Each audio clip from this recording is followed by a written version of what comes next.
शुरू करें।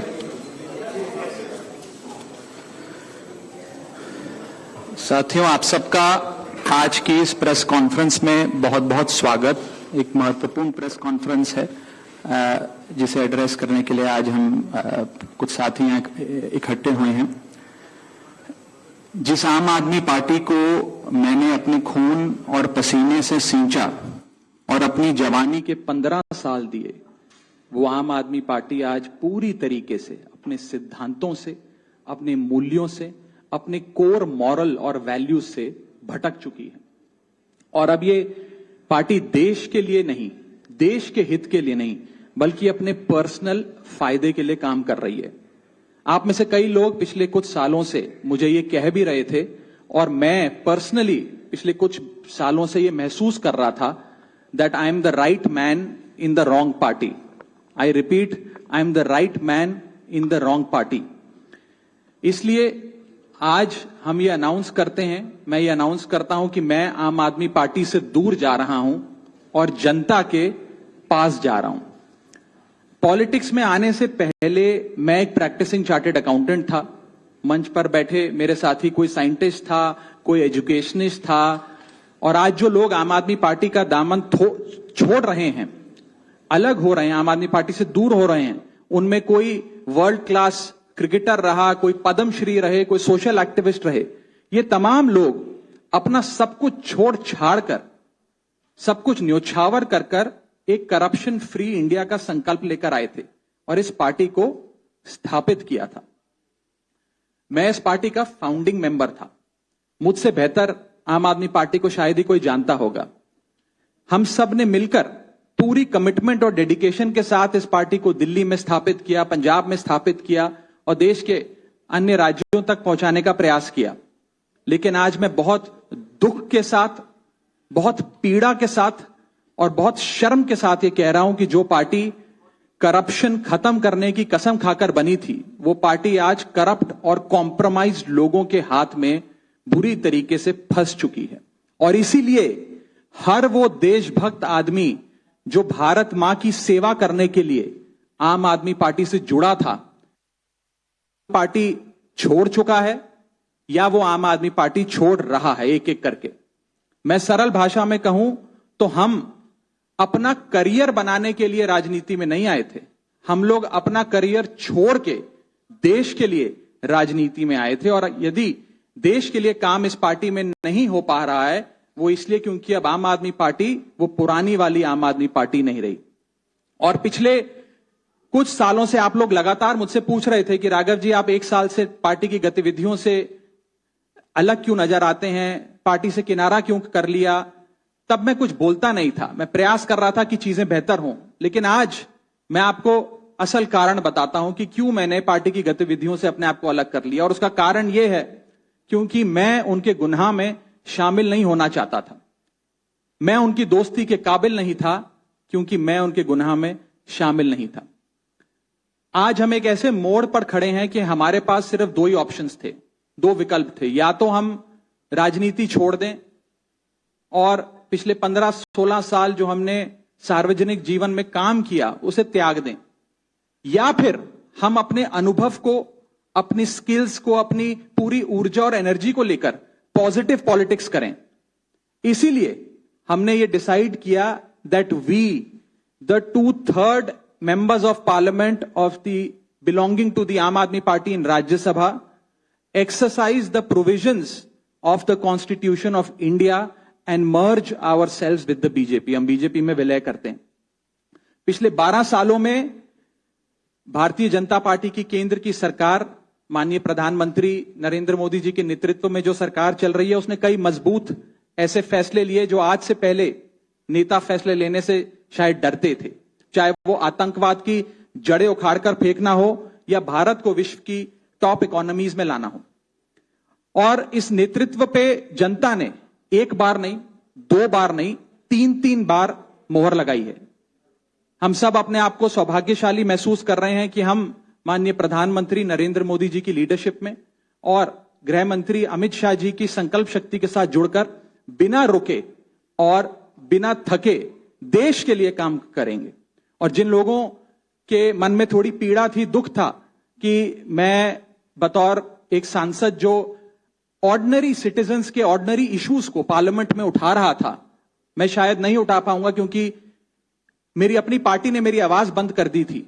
मैं उन्हें भी कहना चाहता हूं कि आप चिंता मत करिए, मैं उसी कमिटमेंट, उसी जोश और उसी एनर्जी के साथ आपके तमाम मुद्दे उठाता रहूंगा। जय हिंद। मैं अपने साथी संदीप जी को बोलता हूं, आपसे संवाद करेंगे। आप सभी का बहुत बहुत धन्यवाद। मुझे नहीं पता कि मैं कैसे शुरू करूं और क्या कहूं।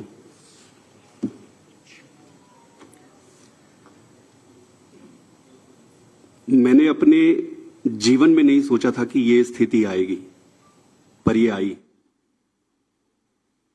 10 साल से इस पार्टी से मैं जुड़ा रहा और आज मैं आम आदमी पार्टी से अपने रास्ते अलग कर रहा हूं। मैं एक बहुत छोटे से गांव से आया हूं, किसान परिवार से। मेरी यात्रा शुरू हुई पढ़ाई करते करते करते। मैं कैम्ब्रिज गया, ऑक्सफोर्ड गया, MIT गया, फिर इंडिया आके, देश में आकर IIT का प्रोफेसर बना। अब आप सोचो कि इतनी पढ़ाई करने के बाद, दुनिया में इतना कुछ अचीव करने के बाद एक व्यक्ति क्यों राजनीति में आना चाहेगा? सिर्फ एक ही मकसद था दिल की गहराई से कि देश के लिए मैं प्रत्यक्ष रूप से कुछ अच्छा कर सकूं। और इसी भावना से इंडिया आया और इंडिया आके फिर राजनीति में जुड़ा। आप खुद ही सोचिए कि जिस व्यक्ति के पास पद, पैसा, प्रतिष्ठा सब कुछ था, उसका और क्या कारण और मकसद हो सकता है राजनीति में आने का?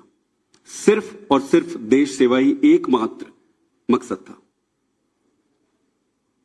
पार्टी ज्वाइन करने की जब बारी आई कि भाई कौन सी पार्टी ज्वाइन करें, तो बहुत सारे पॉलिटिकल पार्टियां थी, बड़ी पॉलिटिकल पार्टियां थी, वेल स्टैब्लिश्ड पॉलिटिकल पार्टीज थी।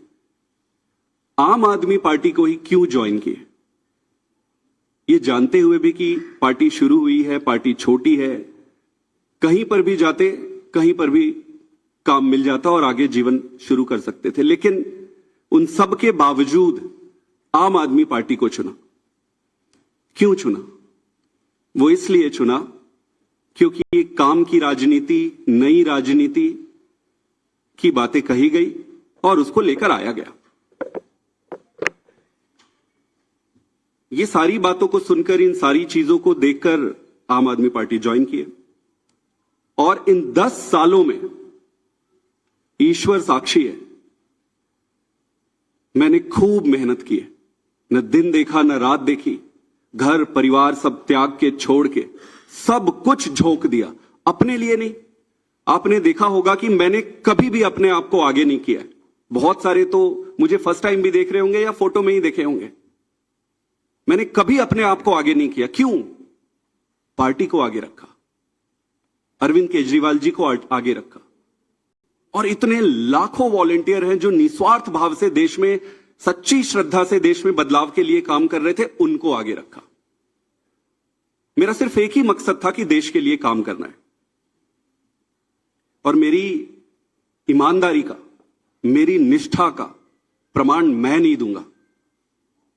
आम आदमी पार्टी का एक एक वॉलंटियर देने तैयार होगा, खुद लीडरशिप देने तैयार होगी और पार्टी ही देगी। दोस्तों,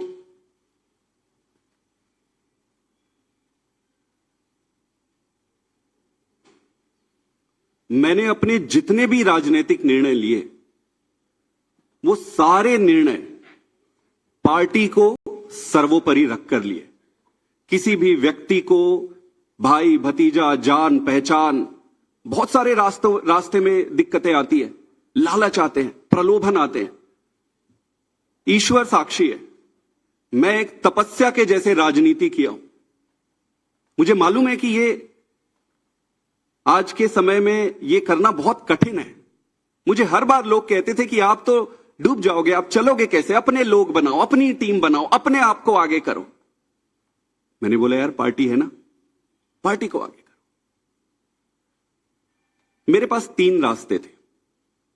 पहला, इसी पार्टी में काम करते हुए आगे बढ़ना, दूसरा राजनीति छोड़ देना, और तीसरा किसी अलग पॉलिटिकल प्लेटफॉर्म में जाकर देश की सेवा कंटिन्यू करना।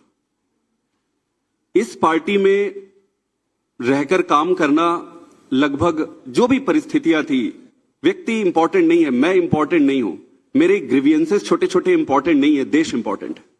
जो भी कारण थे उससे यह लगभग तय था कि यहां संभावनाएं समाप्त हो गई थी। उसके कई कारण हैं, उसको मैं उस पर पढ़ना नहीं चाहूंगा। दूसरा जो ऑप्शन था कि राजनीति छोड़ दो, फिर मैंने सीखा कि न दैन्यम न पलायनम। अगर राजनीति संघर्ष है, कठिनाई है, दिक्कतें हैं, तो संघर्ष करते रहो। फिर मैंने ये सोचा, और बहुत समय तक तो मैं राजनीति छोड़ने के निर्णय पर ही अडिग रहा। लगभग 6 महीने 7 महीने से मैं इस पर विचार करता रहा कि जैसे तैसे करके मैं इस दिन के लिए मानसिक रूप से तैयार नहीं था। लेकिन फिर जब निर्णय लेने पड़ते हैं तो फिर निर्णय लेने पड़ते हैं। तो इसलिए मैंने तीसरा जो ऑप्शन मेरे सामने था, उसके आधार पर भारतीय जनता पार्टी को आज मैं ज्वाइन कर रहा हूं। आम आदमी पार्टी से अपने सारे पद, स्वाभाविक है कि सारे पोस्ट को छोड़कर, और मां भारती की सेवा जीवन भर करता रहूंगा। मेरा किसी से कोई व्यक्तिगत समस्या नहीं है, ये सारा कुछ कोई व्यक्तिगत नहीं है, ये परिस्थिति है।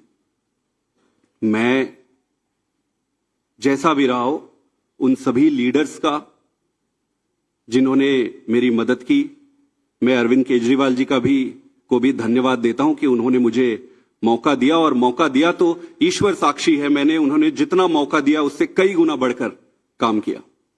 पार्टी के सभी लीडर को भी मैं धन्यवाद करता हूं जिन्होंने मुझे मौका दिया था।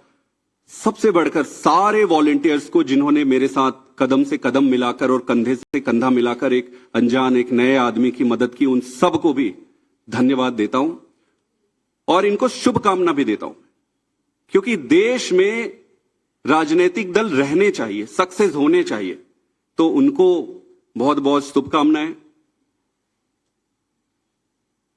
मेरा रास्ता आज से अलग है और मैं अपने पंजाब के सभी वॉलंटियर, सभी लोगों को भी धन्यवाद करना चाहता हूं जिन्होंने मुझे इतना प्यार दिया। छत्तीसगढ़ के भी, गुजरात के भी, मध्य प्रदेश के भी, पूरे देश के वॉलंटियर जिसके साथ मैंने काम किया, उन सबको बहुत बहुत धन्यवाद देना चाहता हूं। और मैं ये अनाउंस कर रहा हूं कि मैं आज से मेरा रास्ता अलग होता है। आप सबका बहुत बहुत धन्यवाद।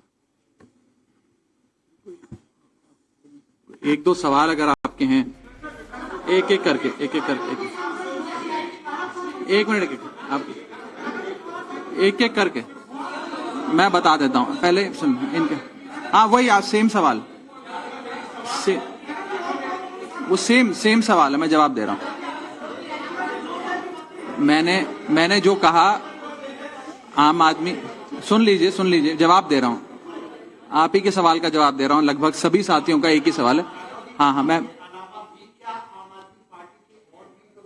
हाँ मैं बता रहा हूं, मैं जवाब दे रहा हूं जी। राज्यसभा में आम आदमी पार्टी के 10 सांसद हैं और 2/3 से ज्यादा सांसद इस मुहिम में हमारे साथ हैं। उन्होंने हस्ताक्षर भी कर दिए हैं और आज सुबह हमने चेयरमैन राज्यसभा को तमाम डॉक्यूमेंटेशन, जो कागजी कार्रवाई होती है, सिग्नेचर वाली लेटर होती है, वो सबमिट कर दी है। और जैसा कि मैंने कहा, 2/3 से ज्यादा सांसद मैं आपको इसकी पूरी सूची अभी उपलब्ध करा देंगे। इसमें से तीन लोग तो आपके सामने बैठे हैं। इसके अतिरिक्त world class cricketer Harbhajan Singh हैं,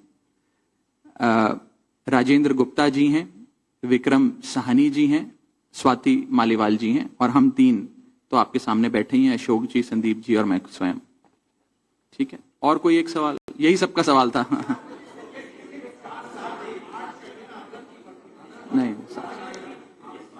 गलत कैलकुलेशन है।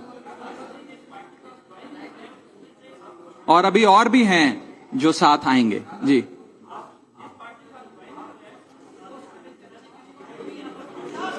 नहीं, वो प्रक्रिया आज शाम के लिए निर्धारित है। जो आप पूछ रहे हैं वो शाम को करेंगे। एक आखिरी सवाल,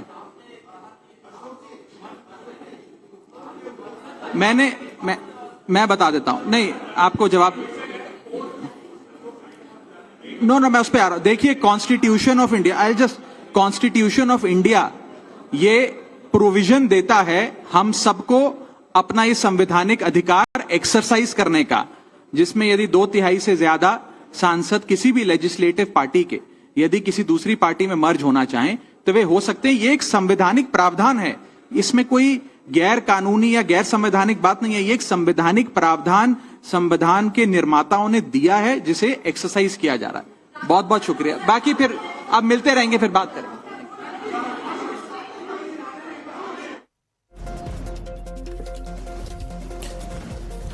तो इस वक्त की बड़ी खबर आपको बता दें, आम आदमी पार्टी में टूट, और ये बड़ी टूट है। राघव चड्ढा समेत 3 सांसदों ने ये प्रेस कॉन्फ्रेंस की और बताया जा रहा है कि 2/3 सांसद, जैसा कि राघव चड्ढा दावा कर रहे थे, 2/3 सांसद जो है वो आम आदमी पार्टी से अलग होकर भारतीय जनता पार्टी में शामिल हो रहे हैं। पुलकित हमारे सहयोगी ज्यादा जानकारी के साथ जुड़ गए। पुलकित, बहुत सारे आरोप, कड़े आरोप और एक बड़ा झटका दे गए राघव चड्ढा और आम आदमी पार्टी के सांसद आम आदमी पार्टी को।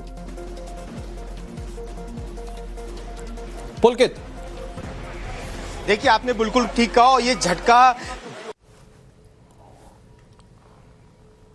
और साथ ही संदीप पाठक कहां से सांसद है, वो भी पंजाब से राज्यसभा सांसद है। और इन तीनों लोगों के साथ जो लोग और बताए जा रहे हैं, यानी कि 2/3 मेजोरिटी की जो, और साथ ही संदीप पाठक कहां से सांसद है, वो भी पंजाब से राज्यसभा सांसद है। और इन तीनों लोगों के साथ जो लोग और बताए जा रहे हैं, यानी कि 2/3 मेजोरिटी की जो बात राघव चड्ढा बार बार कर रहे थे, उसमें स्वाति मालीवाल का नाम भी आता है और कुछ और सांसदों के नाम की चर्चा चल रही है। सबसे बड़ी बात जो इसमें यह है कि पंजाब के चुनाव जो है वो मुश्किल से 6 से 7 महीने बाद, यानी कि फरवरी मार्च में नेक्स्ट ईयर पंजाब के चुनाव होने हैं। और ये तीनों जो चेहरे हैं, उन्हें जिम्मेदारी थी पंजाब के अंदर संगठन के साथ रहने की, संगठन को मजबूत रखने की। चाहे वो राघव चड्ढा हो, जब पंजाब में आम आदमी पार्टी की सरकार बनी थी तो राघव चड्ढा को बड़ी जिम्मेदारी दी गई थी। सरकार बनने के बाद तमाम लोगों से राघव चड्ढा की मुलाकात होती थी। संदीप पाठक को संगठन की जिम्मेदारी रही है, चाहे वो चुनाव हो पंजाब के अंदर या उसके बाद में लोकसभा चुनावों के दौरान भी। तो संदीप पाठक की संगठन के अंदर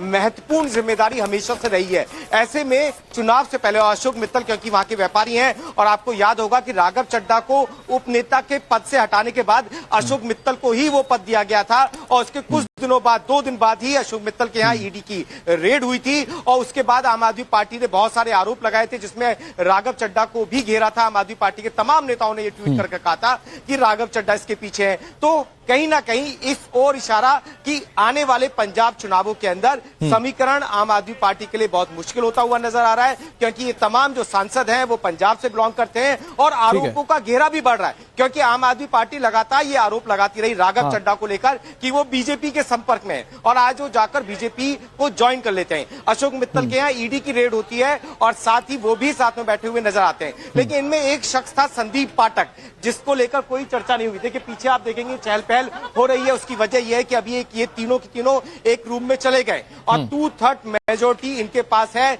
ये दावा राघव चड्ढा कर रहे हैं। और मेरे सूत्र भी बताते हैं कि इनके पास वो मेजोरिटी है, क्योंकि दिल्ली की एक सांसद जो पहले से नाराज चल रही थी, स्वाति मालीवाल, चौथी वो हो गई है। 2 सांसदों का नाम और गुपचुप तरीके से आ रहा है कि ये भी पुलकित हरभजन सिंह का नाम खुलकर ले चुके, राजेंद्र गुप्ता का नाम अभी इस प्रेस कॉन्फ्रेंस में खुलकर ले चुके राघव चड्ढा। वो कह रहे हैं 2/3 से ज्यादा सांसद हैं। दल बदल को लेकर भी सवाल पूछा गया और उन्होंने कहा कि हमारे पास इसकी जो कानूनी रेमेडी है वो मौजूद है। मैं बहुत जल्दी से हिमांशु का रुख कर लेता हूं। हिमांशु, जो प्रेस कॉन्फ्रेंस थी, इसको लेकर आम आदमी पार्टी ने अब से कुछ देर पहले रिएक्शन दे दिया था कि भारतीय जनता पार्टी सांसदों को तोड़ने की कोशिश कर रही है, लेकिन राघव चड्ढा खुद सामने आ गए। उन्होंने ऐलान किया। बड़ी बात यह, जो सबसे ज्यादा आम आदमी पार्टी को चुभेगा, भ्रष्टाचार जैसे गंभीर आरोप लगाए गए।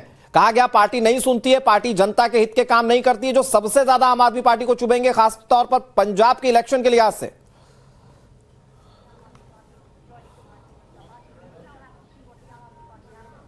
जी बिल्कुल, देखिए पंजाब के इलेक्शन के मद्देनजर बहुत ही ज्यादा महत्वपूर्ण और बड़ी खबर है ये कि पंजाब से जो सबसे ज्यादा सांसद थे राज्यसभा में वो भारतीय जनता पार्टी में उन्होंने विलय कर लिया। 2/3 से ज्यादा मतलब लगभग 10 सांसद आम आदमी पार्टी के राज्यसभा में थे, तो लगभग 7 सांसद जो है 3 यहाँ सामने बैठे हुए थे और 4 सांसदों के नाम जो है वो खुद राघव चड्ढा ने लिए हैं। तो लगभग 7 सांसद जो है वो भारतीय जनता पार्टी उन्होंने ज्वाइन कर ली। उन्होंने कहा कि एक प्रकार से हमने अपना विलय कर दिया है, इसलिए यहाँ पर भारतीय जनता पार्टी का कोई व्यक्ति नहीं था और ना ही भारतीय जनता पार्टी के मुख्यालय में यह प्रेस कॉन्फ्रेंस हुई। लेकिन इस प्रेस कॉन्फ्रेंस के बहुत सारे मायने हैं और ये प्रेस कॉन्फ्रेंस आने वाले दिनों में बहुत सारे सवाल जो है वो आम आदमी पार्टी के लिए खड़े करेगी, क्योंकि जिस तरीके से लगातार सारे के सारे सांसद लगातार जो सांसद अरविंद केजरीवाल के और आम आदमी पार्टी के करीबी माने जाते थे, जिन पर महत्वपूर्ण जिम्मेदारियां दी गई थी, वो सांसद एक के बाद एक अलग होते चले गए। हालांकि पहले तो इनकी विचारधारा अलग हुई, इनके मनों में भेद आया, लेकिन अब पूरे तरीके से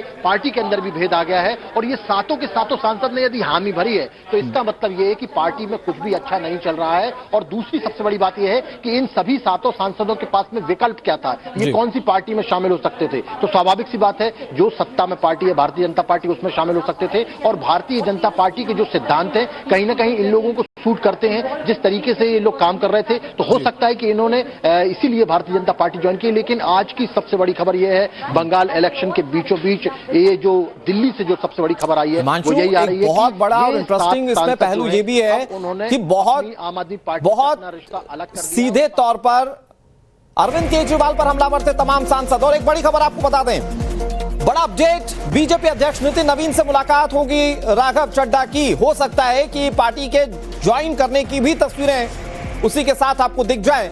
राघव चड्ढा ये क्लियर कर चुके हैं भारतीय जनता पार्टी में जा रहे हैं। मौजूदा समय में अध्यक्ष नितिन नवीन है और खबर यह कि नितिन नवीन से राघव चड्ढा की मुलाकात होगी अब से कुछ ही देर में, क्योंकि राघव चड्ढा प्रेस कॉन्फ्रेंस के बाद कह रहे थे कुछ ही देर में और पिक्चर्स भी क्लियर होंगी।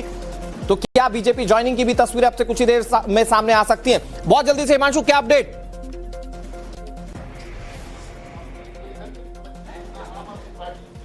देखिए अभी कुछ देर पहले यहाँ पर जो है भारतीय जनता पार्टी की तरफ से यहाँ पर बहुत सारे तमाम लोग मौजूद थे और यहाँ पर भारतीय जनता पार्टी ज्वाइन कर ली। मेरे पीछे जो आप मंच देख रहे हैं वो 3 चेयर देख रहे हैं, तीनों चेयर पर जो है आम आदमी पार्टी ये पुलकित की तस्वीरें, ये पुलकित के कैमरे से तस्वीरें, इसमें राघव चड्ढा दिख रहे हैं। पुलकित चलो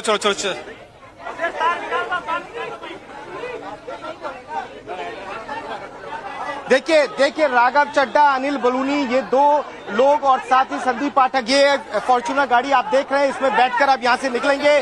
बीजेपी के नेता साथ में मौजूद हैं और सामने देख लिए अरोड़ा, अशोक मित्तल भी आपको सामने नजर आएंगे। अशोक मित्तल, राघव चड्ढा, संदीप पाठक और तमाम सिक्योरिटी के बीच में इन्हें यहाँ से निकाला जा रहा है।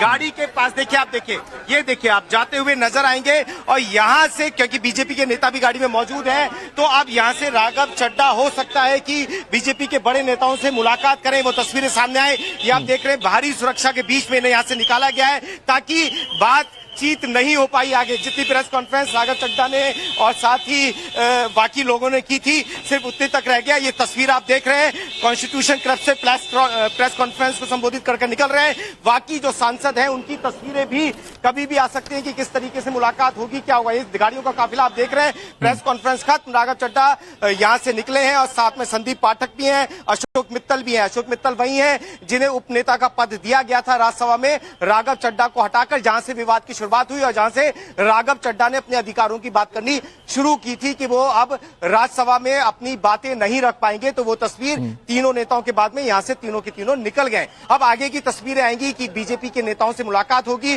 और साथ ही वो तस्वीर भी आएगी जिसमें बाकी जो सांसद हैं जिनका जिक्र हो रहा है वो भी साथ में नजर आए। जी बिल्कुल पुलकित, और आपके जरिए तस्वीरें हम अपने दर्शकों तक पहुंचाते रहेंगे। और चूंकि पुलकित आप आम आदमी पार्टी को कवर करते हैं, तो आम आदमी पार्टी पर कितना बड़ा डेंट, उसका तमाम एनालिसिस हम जरूर करेंगे। लेकिन बहुत जल्दी से हिमांशु, सांसद निकल गए, मतलब कुछ ही देर में वो तस्वीरें सामने आएंगी कि जब वो बीजेपी को ज्वाइन करेंगे, बीजेपी के तमाम बड़े नेता वहां पर मौजूद रहेंगे और हो सकता है कि कुछ कन्वर्सेशन, कुछ संवाद वहां पर भी हो। क्या अपडेट आपके पास हिमांशु?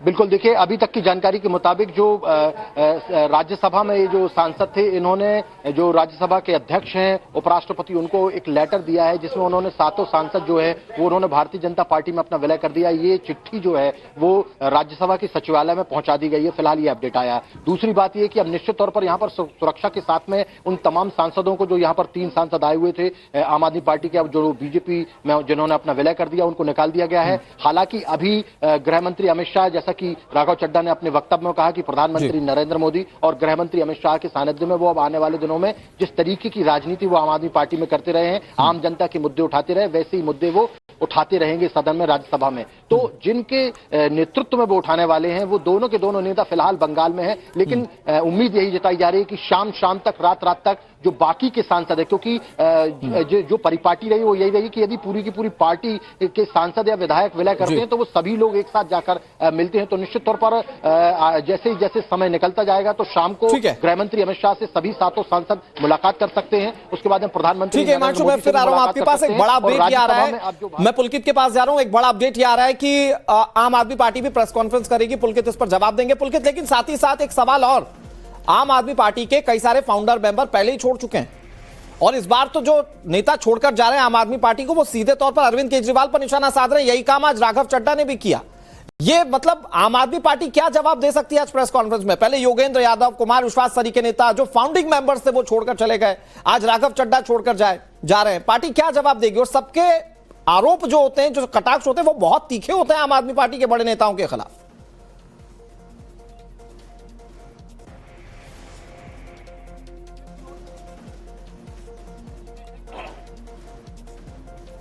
देखिए, आप ये देख लीजिए, आम आदमी पार्टी से जिस व्यक्ति ने भी आम आदमी पार्टी को छोड़ा है, उन्होंने हमेशा अरविंद केजरीवाल को और आम आदमी पार्टी के सिद्धांतों को ही निशाना बनाया है। कपिल मिश्रा से ले लीजिए, योगेंद्र यादव ले लीजिए, प्रशांत भूषण हालांकि बहुत ज्यादा उन्होंने आरोप नहीं लगाए थे, स्वाति मालीवाल ले लीजिए, और जितने भी लोग आज तक आम आदमी पार्टी को छोड़ के गए, उनके लिए सिर्फ 2 ही चीजें होती थी। पहला अरविंद केजरीवाल और दूसरा वो जिस सिद्धांत पर आम आदमी पार्टी का गठन किया गया था, यानी कि भ्रष्टाचार के खिलाफ। तो अभी भी आपने राघव चड्ढा की बात पर अगर ध्यान दिया हो तो आज उन्होंने ये बात कही कि आम आदमी पार्टी उन सिद्धांतों से भटक गई है जिस सिद्धांतों के आधार पर आम आदमी पार्टी का गठन हुआ था। लेकिन इस समय, क्योंकि ये जो वक्त है ये आम आदमी पार्टी के इन चेहरों के साथ इसलिए महत्वपूर्ण हो जाता है कि आने वाले दिनों में मुश्किल से 7-8 महीने बाद पंजाब के अंदर चुनाव है और आम आदमी पार्टी वहां सत्ता के अंदर बैठी हुई है, और आम आदमी पार्टी के लिए पंजाब जीतना यानी कि एक ऐसा युद्ध और ऐसी रणनीति के साथ जीतना जरूरी हो जाता है कि अगर वो हारती है तो पार्टी संकट में आ जाएगी। तो इसके लिए वो चुनाव बहुत महत्वपूर्ण हो जाता है। अब सबसे बड़ा सवाल यह है कि उससे पहले पंजाब से जुड़े हुए ही ज्यादातर सांसद, अगर इसमें से स्वाति मालीवाल को हटा दे, जिनका चेहरा अभी सामने नहीं आया लेकिन मेरे सूत्र बताते हैं कि वो भी इन 2/3 में शामिल है, तो उनको अगर हटा दे तो उसके अलावा सारे जो सांसद हैं वो सीधे तौर पर पंजाब से जुड़े हुए हैं, और पंजाब से जोड़ना सांसदों को, वो सीधा बीजेपी को सपोर्ट करना, तो कहीं ना कहीं बीजेपी के लिए अपर हैंड हो जाता है और आम आदमी पार्टी के लिए एक मुश्किल दौर हो जाता है, क्योंकि ये तमाम वो लोग मैं फिर आ रहा हूं आपके पास एक बार पुलकित। एक बड़ी खबर अपने दर्शकों को बता देते हैं, जैसा कि हमने जिक्र किया, संजय सिंह और सौरभ भारद्वाज अब से कुछ ही देर में प्रेस कॉन्फ्रेंस करेंगे। सवाल ये, आम आदमी पार्टी क्या कहने जा रही है? पहले ही बीजेपी पर आरोप लगाए जा चुके हैं, पहले ही कहा जा चुका है कि बीजेपी पार्टी को तोड़ने की कोशिश कर रही है, लेकिन अब प्रेस कॉन्फ्रेंस होगी। राघव चड्ढा ने खुलकर कई सारे कड़े सवाल पूछे, कई सारे गंभीर आरोप लगाए, और उसके बाद अब आम आदमी पार्टी अब से कुछ ही देर में प्रेस कॉन्फ्रेंस करेगी। संजय सिंह प्रेस कॉन्फ्रेंस करेंगे, बताया जा रहा है सौरभ भारद्वाज प्रेस कॉन्फ्रेंस करेंगे। क्या कह सकते हैं पुलकित?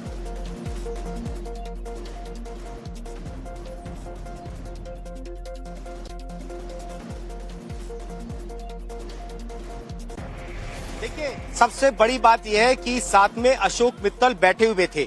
अशोक मित्तल के चेहरे से ही मुझे लगता है, जितना एक्सपीरियंस मुझे आम आदमी पार्टी कवर करने का है, क्योंकि अशोक मित्तल वो शख्स हैं जिन्हें राघव चड्ढा की जगह उपनेता राज्यसभा में बनाया गया था। अशोक मित्तल वो शख्स हैं जिनके यहाँ ईडी की रेड हुई थी और उसके बाद में आम आदमी पार्टी ने इसे राघव चड्ढा से जोड़ा था, तो आज वो साथ में थे। बड़े व्यापारी माने जाते हैं पंजाब के अंदर, और ईडी की रेड हुई थी, उनके तमाम ठिकानों पर ईडी की टीम पहुंची थी। तो अशोक मित्तल से ही मुझे मुझे लगता है आम आदमी पार्टी के तर्कों की शुरुआत होगी, क्योंकि जब ईडी की रेड हुई थी और उसके बाद में ये आरोप लगे थे, बीजेपी नेताओं ने ये आरोप लगाए थे कि भ्रष्टाचार के खिलाफ कार्रवाई हो रही है। बहुत सारे नेताओं के ट्वीट थे कि ये एक्शन तो भ्रष्टाचारियों के ऊपर हो रहा है। अब वही अशोक मित्तल आज बीजेपी ज्वाइन करेंगे, तो सवाल मुझे लगता है कि आम आदमी पार्टी यहीं से उठाएगी। और दूसरा, रही बात राघव चड्ढा और संदीप पाठक को लेकर, तो एक लंबे वक्त से आम आदमी पार्टी के जितने भी वॉलंटियर्स हैं वो ट्विटर के जरिए, सोशल मीडिया के जरिए या वैसे खुले मंच पर ये कहते रहे कि ये दोनों जल्द ही पार्टी छोड़ सकते हैं। उसमें संदीप पाठक एक ऐसे नेता है जिनकी भूमिका पार्टी में कम हुई,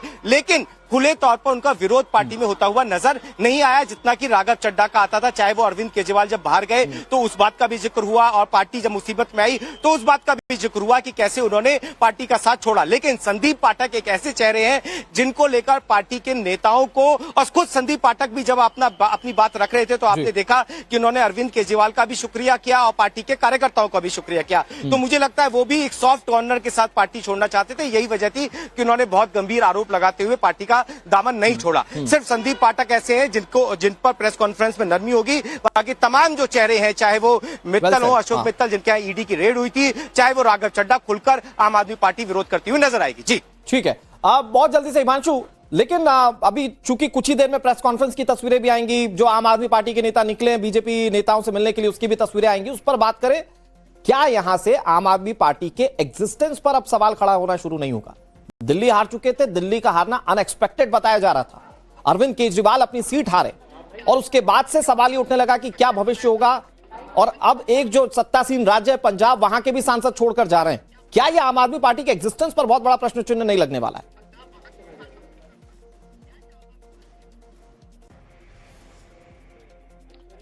अब बिल्कुल देखिए, आम आदमी पार्टी के जो भविष्य है, खास तौर पर पंजाब में जो भविष्य है, उस पर कहीं ना कहीं अब जो है प्रश्न चिन्ह खड़ा होता हुआ नजर आ रहा है, क्योंकि ज्यादातर सांसद जो हैं वो पंजाब से ही थे, क्योंकि पंजाब में सबसे ज्यादा विधायक आम आदमी पार्टी के थे, सरकार उनकी वहां पर थी, इसलिए सबसे ज्यादा जो राज्यसभा की सीटें हैं वो भी पंजाब से आती। तो पंजाब के ही ज्यादातर जो राज्यसभा सदस्य वो पंजाब से लिए गए थे। तो उन लोगों ने जिस तरीके से पार्टी छोड़ी है, और एक दो नहीं, जैसा कि अभी हमारे सहयोगी बता रहे थे कि चूंकि फिर आ रहा हूं आपके पास, डॉक्टर नरेंद्र सिंह हमारे साथ जुड़ गए हैं, जो कि राज्य सह प्रभारी हैं पंजाब के, राष्ट्रीय सचिव है भारतीय जनता पार्टी के। सर बहुत बहुत स्वागत है नरेंद्र जी आपका।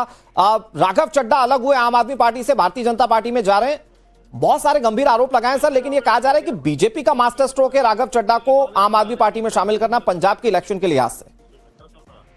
ऐसा है कि जो पंजाब के हालात हैं इस समय, लॉ एंड ऑर्डर की बड़ी प्रॉब्लम है पंजाब में। हम लोग अभी लुधियाना में बैठे हुए हैं, अभी भी यहाँ के जो मेयर हैं, किसी एक महिला ने, उस मेयर के हस्बैंड पे एक महिला ने यौन शोषण का उसके ऊपर उसने अभी इशू लिया कि उसने उसके साथ यौन शोषण किया। अभी लुधियाना में एक एमएलए के ऊपर के उसने दूसरे किसी की लैंड ग्रैबिंग की। हर जगह पूरे पंजाब में लॉ एंड ऑर्डर की प्रॉब्लम है और सरकार नाम की कोई चीज नहीं है। मुझे लगता है कि जो मोदी जी की पॉलिसीज हैं, जिस तरह वो देश को आगे लेके जा रहे हैं, जैसे जो सबका साथ सबका विकास काम कर रहे हैं, तो आने वाले टाइम में आप देखेंगे कि पंजाब में आप नाम की कोई चीज नहीं रहेगी। ठीक है, लेकिन नरेंद्र सर